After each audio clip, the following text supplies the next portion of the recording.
এতিয়া কথাটো হৈছে বিটিচি চৰকাৰে যি ধৰণে গাঁৱে গাঁৱে বিভিন্ন লোকক অবৈধ বেদখলকাৰী বুলি কৈ জনজাতীয় খণ্ড আবেষ্টনী বা ট্ৰাইবেল বেল্ট এণ্ড ব্লক আৰু চৰকাৰী ভূমিৰ পৰা উচ্ছেদ কৰিব বিচাৰিছে, সেয়া দৰাচলতে মই ভাবো যে সম্পূৰ্ণভাৱে যি নেকি আইনী কায়দা, সেই আইনী কায়দাকো উলংঘন কৰা হৈছে। আপোনালোকে কোনোবা এজন মানুহে যাৰ অলৰেডি হাতত ভূমি আছে, সেই ভূমি থকা মানুহে বা কোনোবা জমিদাৰে, কোনোবা মহাজনে, কোনোবা লিডাৰে যদি চৰকাৰী মাটি বা জনজাতীয় খণ্ড আবেষ্টনীৰ ভূমি বেদখল কৰিছে, তেতিয়াহ'লে আপোনালোকে তেওঁক উচ্ছেদ কিয়? তেওঁলোকক লাগিলে তেওঁলোকৰ ঘৰ জ্বলাই দিয়ক, তাতে ক'বলগীয়া একো নাই। মই পুনৰ এবাৰ কৈছো, কোনোবা ভূমি থকা মাটিৰ মালিক, কোনোবা চাহ বাগানৰ মালিক, কোনোবা লিডাৰে যদি ক'ৰবা গৈ চৰকাৰী ভূমি বা জনজাতীয় খণ্ড আবেষ্টনী ট্ৰাইবেল বেল্ট এণ্ড ব্লকৰ ভূমি বেদখল কৰিছে, তেওঁলোকক উচ্ছেদে নহয়, বুলডোজাৰ চলাই আনকি সেইবিলাক ঘৰ বাৰী চব জ্বলাই দিয়ক, তাত আমাৰ ক'বলগীয়া নাই। কিন্তু কোনোবা এজন ভূমিহীন ব্যক্তিয়ে, কোনোবা এজন ভূমিহীন লোকে ভূমি নথকাৰ কাৰণে কোনো উপায় নাপায় তেওঁৰ জীৱন জীৱিকা চলাই যাবৰ কাৰণে, তেওঁৰ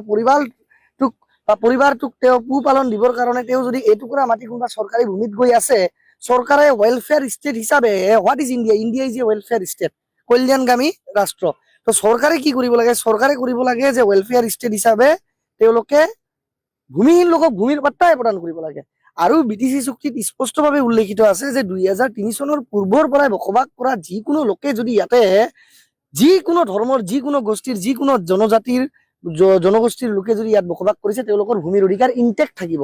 অৰ্থাৎ 2003 চনৰ পূৰ্বৰ পৰাই বিটিচি অঞ্চলত যিসকল লোকৰ ভোটাধিকাৰ আছিলে, যিসকল লোকৰ ইয়াতে তেওঁলোকৰ নাগৰিকত্ব আছিলে, তেওঁলোকে সম ভূমিৰ অধিকাৰ, সম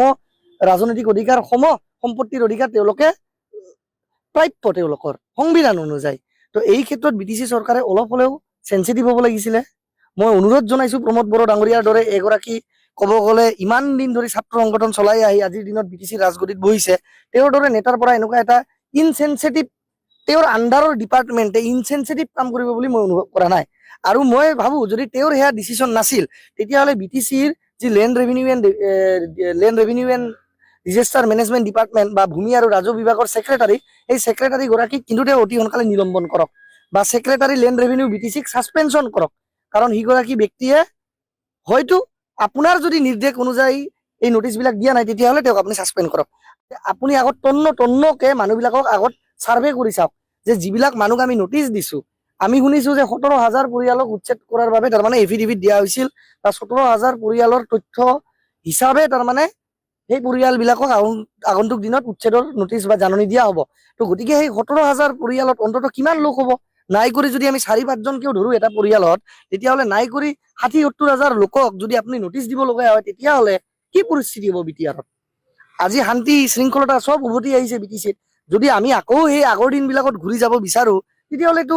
সেয়া কোনেও কাম্য নকৰে, কোনেও নিবিচাৰে। আপুনি এক কাম কৰক, কেছ টু কেছ বেচিছ আপুনি চাওক যে 17,000 পৰিয়ালৰ ভিতৰত যিসকল লোকক অবৈধ বেদখলকাৰী বুলি কৈ আপোনালোকে নোটিছ দিছে, বা হয়তো বাকীবিলাকক আগন্তুক দিনত নোটিছ দিব, তেওঁলোকৰ পৰা আপুনি ব্যক্তিগত হিচাপে কেছ টু কেছ চাওক, কোনজন ব্যক্তিয়ে 2003 চনৰ আগৰ পৰা ইয়াতে বসবাস কৰিছিলে আৰু কোনজন ব্যক্তিয়ে ভূমিহীন। যদি কোনোবা 2003 চনৰ আগৰ পৰা ইয়াতে বসবাস কৰি আছিলে, তেওঁলোক ভূমিহীন হয়, তেওঁলোকক ভূমিৰ পাট্টা প্ৰদান কৰক,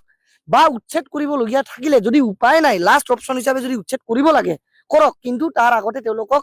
ভূমিৰ সংস্থাপন দিয়ক, পুনৰ সংস্থাপন দিয়ক, তেওঁলোকৰ আগন্তুক দিনৰ সন্তান নেক্সট জেনাৰেশ্যনৰ কাৰণে শিক্ষাৰ অধিকাৰ, ৰাইট টু এডুকেশ্যন দিয়ক, আৰু জীয়াই থকাৰ বাবে, জীৱন জীৱিকাৰ বাবে তেওঁলোকৰ লাইফটো যাতে চলাই যাব পাৰে তাৰ কাৰণে কৰ্ম সংস্থাপন দিয়ক। তাৰপিছত আপুনি উচ্ছেদ কৰক, কৰিবলগীয়া নাই। আৰু 2003 চনৰ পিছত যদি কোনোবাও আহিছে বিটিচিত, সি যি জনগোষ্ঠীৰে নহওক, লাগে তেওঁ ট্ৰাইবেলে নহওক, তেওঁ যদি ট্ৰাইবেল হৈও যদি ভূমিৰ মানে বেদখল কৰি আছে, তেওঁ যদি 2003 চনৰ পিছত আহি অবৈধভাৱে ইয়াতে বেদখল কৰি আছে, তেতিয়াহ'লে উচ্ছেদ নোটিছ বাদ দিয়ক, ডাইৰেক্ট একশ্যন লওক, বুলডোজাৰ দি তেওঁলোকৰ ঘৰ থৰ চব ভাঙি দিয়ক, বাগান জ্বলাই দিয়ক, তাত আমাৰ ক'বলগীয়া একো নাই। কিন্তু 2003 চনৰ পূৰ্বৰ পৰা যদি কোনোবা এজন আছে, তেতিয়াহ'লে কিন্তু তিল মানো তেওঁৰ যাতে ক্ষতি নহয়, এইখিনি মোৰ আহ্বান, অনুৰোধ। আৰু মই আশা কৰো, যিহেতু আগন্তুক দিনত নিৰ্বাচন আহি আছে, 2024ত লোকসভা নিৰ্বাচন আছে, 2025ত বিটিচি নিৰ্বাচন আছে, 2026ত বিধানসভা নিৰ্বাচন আছে, আপুনি অলপ প্ৰেক্টিকেল আৰু এজন ইফিচিয়েণ্ট পলিটিচিয়ান হিচাপে আপুনি কাম কৰক, আপুনি এজন যোগ্য পলিটিচিয়ান হিচাপে কাম কৰক, এজন সুদক্ষ নেতাৰ দৰে কাম কৰক। মানুহে এই সময়ত নিৰ্বাচনৰ 6 মাহ পূৰ্বে মানুহৰ ঘৰে ঘৰে গৈ হাত জোৰ কৰি, দাদা মোক ভোট দিব, খুড়াদেউ মোক ভোট দিব, আমাৰ কিবা চৰকাৰৰ ভুল হ'লে ক্ষমা কৰিব, আহাবাৰ আমাক আৰু ভোট দিব বুলি কয়, আৰু আপুনি নিৰ্বাচনৰ 6 মাহ আগে নোটিছ দি ফুৰে। অলপ ভাবি চাওকচোন, এইটো পলিটিকেলি কিমান সঠিক হয়? এইখিনিয়ে মই কথা ক'ব। এটা কথা, যদি কোনোবা ব্যক্তিয়ে, মই নাজানো হাগ্ৰামা মহিলাৰী ডাঙৰীয়াই কি কৈছে, মই চোৱা নাই দৰাচলতে, কাৰণ মোৰো বহুত প্ৰেছ মিটছ আছিলে ইণ্টাৰভিউজ আছিলে তো মই দেখিবলৈ সুযোগ পোৱা নাই কিন্তু যিকোনো ব্যক্তিয়ে যি নকওক কিয় সেয়া হাগ্ৰামা মহিলাৰীয়ে হওক সেয়া কংগ্ৰেছে হওক বিজেপিয়ে হওক আনকি লাগিলে বদৰুদ্দিন আজমলৰ AIUDFে হওক আইনটো আইনে 2003 চনৰ পূৰ্বৰ পৰা যদি কোনোবাই ইয়াতে বসবাস কৰি আছে যি চৰকাৰে নাথাকক কিয় 6 শিডিউল BTC একৰ্ডক সন্মান জনাই সেই একৰ্ড অনুযায়ী 2003 চনৰ পূৰ্বৰ পৰা বসবাস কৰা লোককতো আপুনি ভূমিৰ অধিকাৰ দিবই লাগিব আৰু যদি কিবা কাৰণত যেতিয়া চৰকাৰে কেতিয়াবা ৰাস্তা ঘাট হাইৱে কিবা ৰাজহুৱা স্বাৰ্থত বস্তু বনালে যেনেকে ঘৰ বাৰী ভাঙি দিলে তেওঁলোকে লেণ্ড ইকুইজিশ্যন কৰিলে কম্পেনচেশ্যন দিয়ে কিবা এটা তাৰ মানে কম্পেনচেশ্যন এমাউণ্ট দিয়ে পুনৰ সংস্থাপন দিয়ে আপুনি যদি উপায় নাই শেষ উপায় হিচাপে যদি আপুনি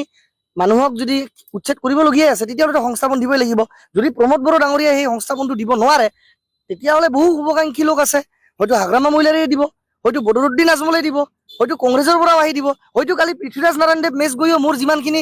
সৰু হ'লেও সামৰ্থ্য আছে সিমানখিনি মই গৈ তেওঁলোকক সহায় কৰিবলৈ চেষ্টা কৰিম ইয়াতো মানৱতাৰ কথা কাৰণ মানৱতাৰ ওপৰততো আৰু একো নাই আপুনি মানৱতাক যদি ভুল অঞ্চিত কৰে উলংঘন কৰে ঈশ্বৰেওতো আপোনাক ক্ষমা নকৰিব কোনো ভগৱানেও আপোনাক ক্ষমা নকৰিব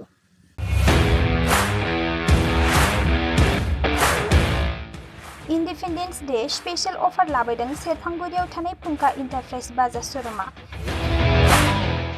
बाजाज बाइक सालायनो मोजां मोनग्रा सुबुंफोरनि थाखाय गाहाम खौरां क'क्राझार जिल्लानि सेरफांगुरियाव थानाय फुंखा इन्टारप्राइज बाजाज शोरूमा होगासिनो दं 31 आगस्तसिम इन्डिपेन्डेन्स डे स्पेशल अफारनि एक्सेन्ज बाइक बायगिरि बिथांमोना इसेल' बिबांनि रां होग्रोनानै प्लेटिनानि मडेल बाजाज सिटीनि मडेल आरो पालसार 125 नि गासैबो मडेलनि बाइकखौ RC आरो इन्सुरेन्स लाफानानै 10,999 रां बेसेनावनो लवेस्ट डाउन पेमेन्ट होनानै बाइक लानो हागोन आरो 1,000 रां होग्रोनानै गोसोबायदि बाइकखौ आवग्रिनानै दोननो हागोन सेरफांगुरि फुंखा इन्टारप्राइज बाजाज शोरूमजों लोगोसे सराइबिल फुंखा इन्टारप्राइज बाजाज शोरूमावबो बाइक बायगिरि बिथांमोना खुंफुंजानाय इन्डिपेन्डेन्स डे स्पेशल अफार लोगोसे एक्सेन्जआव फैनानै नोंथांमोननि बाजाजनि बाइकखौ लांफैनो हागोन सेरफांगुरि फुंखा इन्टारप्राइज बाजाज शोरूमा नोंथांमोननो लोगोसे मोजां अफारबो लाबोदों बेफोरनो जाबाय 5 लिटार पेट्रल फ्रि गंसे हेलमेट फ्रि केस होनानै बाइक बायगिरिफोरनो 1,000 रां केशबेक हरफिननाय जागोन आबुङै मिथिबावनो थाखाय 9395303476 9101547892 जानबुं नम्बराव खौरां लाहरनो हागोन